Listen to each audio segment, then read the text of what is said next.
అదే RTV app వార్తల్ని క్షణాల్లో చదివే అవకాశం ఉంటుంది. ఒక న్యూస్ పేపర్, ఒక టెలివిజన్ ఛానల్ మీ చేతుల్లో ఎప్పుడూ ఉంటాయి. జేఎన్టీయూ అనంతపూర్ 8వసారి ఈసెట్ ఎగ్జామినేషన్ చేస్తున్నారు. మధ్యలో ఓ 2 ఏళ్ళు జేఎన్టీయూ కాకినాడ చేసిన తర్వాత మళ్ళీ జేఎన్టీయూ అనంతపూర్ చేస్తుంది. మీకు అందరికీ తెలిసిందే, ఈ ఈసెట్ ఎగ్జామినేషన్ డిప్లొమా పాలిటెక్నిక్ చదివిన విద్యార్థులకి ఇంజనీరింగ్లో 2వ సంవత్సరం అడ్మిషన్స్ కోసం ఈ ఎంట్రన్స్ ఎగ్జామినేషన్ కండక్ట్ చేస్తాం. మామూలుగా ఈ ఎగ్జాము చేసి అడ్మిషన్స్ అయ్యే లోపల ఇంజనీరింగ్ 2వ సంవత్సరం స్టార్ట్ అయ్యి ఉంటుంది. మధ్యలో వెళ్ళి పాలిటెక్నిక్ స్టూడెంట్స్ చేరే క్రమం జరుగుతూ ఉండేది. ఈ ఏడాది ముందుగానే రిజల్ట్స్ ఇచ్చి అడ్మిషన్స్ కూడా మనం 24 జూన్లో మొదలుపెట్టి, మనకు అర్థమైంది ఏంటంటే రాష్ట్ర వ్యాప్తంగా ఇంజనీరింగ్ కాలేజీల సెకండ్ ఇయర్కి 15 జూలై స్టార్ట్ అవుతుంది కాబట్టి ఆ లోపలే అడ్మిషన్స్ కూడా కంప్లీట్ చేసి సెకండ్ ఇయర్ స్టూడెంట్స్ వచ్చే లోపలే ఈ లేటరల్ ఎంట్రీ స్టూడెంట్స్ కూడా, పాలిటెక్నిక్ నుంచి వచ్చిన స్టూడెంట్స్ కూడా ఒక్క క్లాస్ కూడా మిస్ కాకుండా చేసే కార్యక్రమాన్ని మనం టేకప్ చేస్తూ ఉన్నాం. ఈ ఎగ్జామ్ని మెటిక్యులస్ పర్ఫెక్షన్తో చాలా ఎక్సలెంట్గా, ఎలాంటి ఫ్లా లేకుండా, ఎలాంటి కంప్లైంట్ లేకుండా ఎగ్జామ్ని కండక్ట్ చేసిన జేఎన్టీయూ అనంతపూర్ టీమ్కి, పర్టికులర్గా వైస్ ఛాన్సలర్ గారికి అండ్ కన్వీనర్ గారికి నా అభినందనలు తెలియజేస్తున్నా. ఓ చిన్న కంపారిజన్ మీకు ఇవ్వడం కోసం, లాస్ట్ ఇయరు అంటే 2023లో 38,181 మంది విద్యార్థులు అప్లై చేసుకుని 34,503 మంది విద్యార్థులు ఎగ్జామ్కి అటెండ్ అయ్యి 31,933 మంది క్వాలిఫై అయ్యారు, ఉత్తీర్ణులయ్యారు. ఈ ఏడాది చూస్తే లాస్ట్ ఇయర్ కంటే కాస్త తక్కువగా, అంటే లాస్ట్ ఇయర్ 38,000 అయితే ఈ ఏడాది 37,767 అప్లై చేశారు. కానీ ఎగ్జామ్ అటెండ్ అయిన వాళ్ళు లాస్ట్ ఇయర్ కంటే 2,000 ఎక్కువ. లాస్ట్ ఇయర్ 34 అయితే ఈ ఏడాది 36,000 మంది ఎగ్జామ్కి అటెండ్ అయ్యారు. లాస్ట్ టైము ఎగ్జామ్ అటెండ్ అయిన వాళ్ళు 92.55% 31,000, దాదాపుగా 32,000 మంది ఉత్తీర్ణులైతే ఈసారి 36,369 మందిలో 32,881, అంటే లాస్ట్ ఇయర్ ఉత్తీర్ణులైన విద్యార్థుల సంఖ్య కంటే 1,000 అదనంగా 90.41, అంటే పర్సంటేజ్ తగ్గినా కూడా ఉత్తీర్ణులైన విద్యార్థుల సంఖ్య లాస్ట్ ఇయర్ విద్యార్థుల సంఖ్య కంటే 1,000 ఎక్కువగానే ఉంది. సో ఈ విధంగా ఎగ్జామ్ని 8వ తారీఖు కంప్లీట్ చేసి రికార్డ్ టైంలో ఈరోజు రిజల్ట్స్ కూడా ఇవ్వటం అనేది చాలా గొప్ప విషయం. ఇవాళ మనము టాప్ ర్యాంకర్స్ని మాత్రమే, అంటే ఈ ఈసెట్ ఎగ్జామినేషన్ పాలిటెక్నిక్లో 14 డిఫరెంట్ స్ట్రీమ్స్లో మనం కండక్ట్ చేస్తాం. అంటే ఎంసెట్ అనుకోండి, మ్యాథ్స్, ఫిజిక్స్, కెమిస్ట్రీ, బయాలజీ, ఈ 4-5 సబ్జెక్టులోనే ఎగ్జామ్ కండక్ట్ చేస్తాం. ఇది ఇలా కాదు, diploma mechanical, diploma civil, diploma metallurgy, diploma electronics, ప్రతి ఒక్క స్ట్రీమ్కి ఒక డిఫరెంట్ ఎగ్జామినేషన్. దాదాపుగా 14 స్ట్రీమ్స్లో వీళ్ళు ఎగ్జామ్ కండక్ట్ చేశారు. ఈచ్ స్ట్రీమ్కి 160 క్వశ్చన్స్ ఉంటాయి. 160 కదా, 200 క్వశ్చన్స్ ఉంటాయి. So it's a very complicated examination. కాబట్టి స్ట్రీమ్ వైజ్ టాపర్స్ని నేను అనౌన్స్ చేస్తాను ఇప్పుడు. డిప్లొమో అగ్రికల్చరల్ ఇంజనీరింగ్ చదివి ఈసెట్ రాసిన వాళ్ళలో మొదటి ర్యాంక్ సాధించిన అమ్మాయి మాతాల హర్షిత అనకాపల్లి.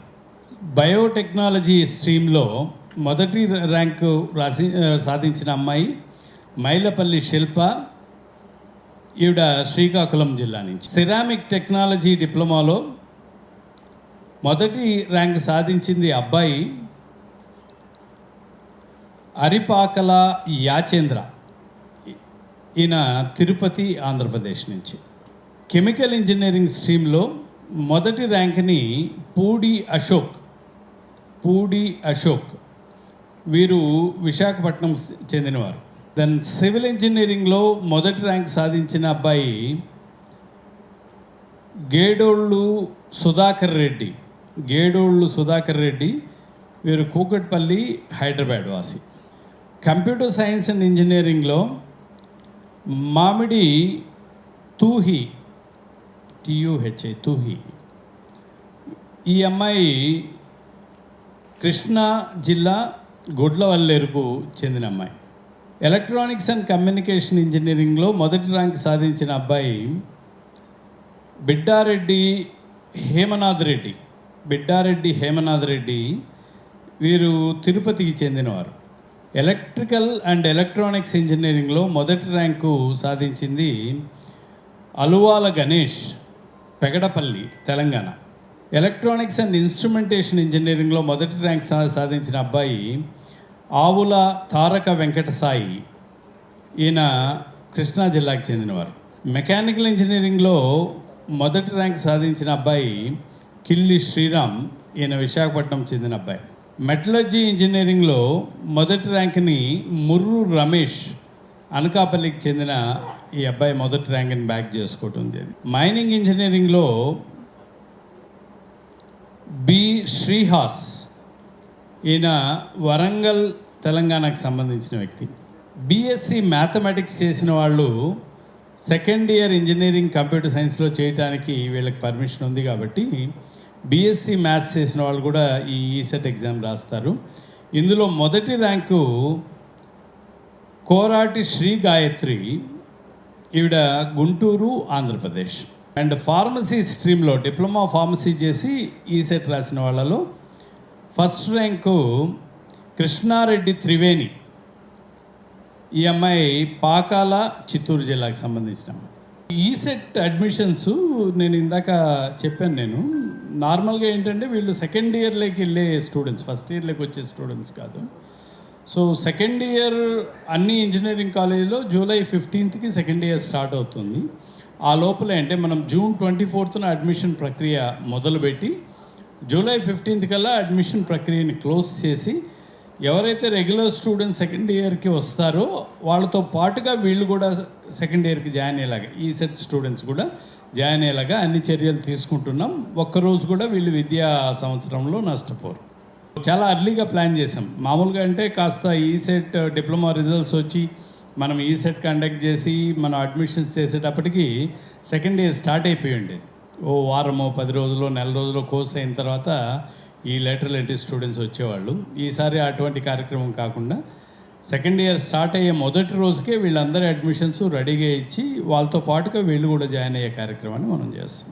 అంటే యూజీ నుంచి పిహెచ్డి వరకు సింగిల్ విండో అడ్మిషన్ ప్రక్రియ ద్వారా మనం చేస్తున్నాం. అన్నీ కూడా ఆన్లైన్ అడ్మిషన్స్. పిల్లవాళ్ళు కంప్యూటర్లోనే ఆన్లైన్ అప్లికేషన్ పెట్టుకుంటారు. ఆప్షన్స్ కూడా ఆన్లైన్లోనే ఎగ్జిక్యూట్ చేస్తారు. వీళ్ళు పలు ప్లేసెస్ తిరగాల్సిన అవసరం లేదు. వీళ్ళు ఎన్ని ఐచ్ఛికాలు, ఎన్ని ఆప్షన్స్ కావాలంటే అన్ని ఆప్షన్స్ వాళ్ళు పెట్టుకోవచ్చు. అండ్ మనం కంప్యూటర్లోనే అలాట్మెంట్స్ ఇచ్చేస్తాం కాబట్టి ప్రతి విద్యార్థికి వాళ్ళ మొబైల్కి, వాళ్ళ ఈమెయిల్ ఐడికి కంప్లీట్ డీటెయిల్స్ వెళ్ళిపోతాయి. అంటే ఫస్ట్ ప్రిఫరెన్స్ ఇస్తాం కదా డెఫినెట్గా. ఎక్కడ ఈ ఫస్ట్ ర్యాంకర్స్కి సీట్ రాదు అంటే లిమిటెడ్ నెంబర్ ఆఫ్ సీట్స్ ఉన్న చోట, అంటే 1 సీటు 2 సీట్లు ఉండి లోకల్ రిజర్వేషన్లో ఈయన ఫిట్టిన్ కాకపోతే ఫస్ట్ ర్యాంకర్కి ఫస్ట్ ఛాయిస్ రాకపోవచ్చు. బట్ ఈ సెట్లో అలాంటి ప్రాబ్లం ఏం లేదు. ఫస్ట్ ర్యాంకర్కి కంపల్సరీగా హిస్ ఫస్ట్ ఛాయిస్ వస్తుంది. సూపర్ న్యూమరీ అంటే ఇప్పుడు ఫస్ట్ ఇయర్లో మనం 60 సీట్లు ఇంజనీరింగ్కి అడ్మిట్ చేస్తే 10% మోర్ అంటే సెకండ్ ఇయర్కి వచ్చేటప్పటికి 66 మంది అవుతారు విద్యార్థులు. ఫస్ట్ ఇయర్లో మనం 60 మంది ఎంసెట్, ఈప్సెట్ ద్వారా మనం 60 మందిని అడ్మిట్ చేస్తే సెకండ్ ఇయర్కి వచ్చేసరికి ఇక్కడ ఒక 10% అంటే 60లో 10% 6 మంది కాబట్టి 6 మంది ఈసెట్ ద్వారా పంపిస్తాం. 60 మంది ఆల్రెడీ లాస్ట్ ఇయర్ జాయిన్ అయిన వాళ్ళు సెకండ్ ఇయర్కి వస్తారు. సో సెకండ్ ఇయర్ నుంచి క్లాస్లో 66 మంది కూర్చుంటారు. 60 మంది ఈప్సెట్ ద్వారా అడ్మిట్ కాబడిన వాళ్ళు, 6 మంది ఈసెట్ ద్వారా అడ్మిట్ కాబడిన వాళ్ళు, వీళ్ళు లేటరల్ ఎంట్రీ స్టూడెంట్స్. ఈ 66 మంది ఇక సెకండ్ ఇయర్ నుంచి ఫైనల్ ఇయర్ వరకు అలాగే కంటిన్యూ అవుతారు.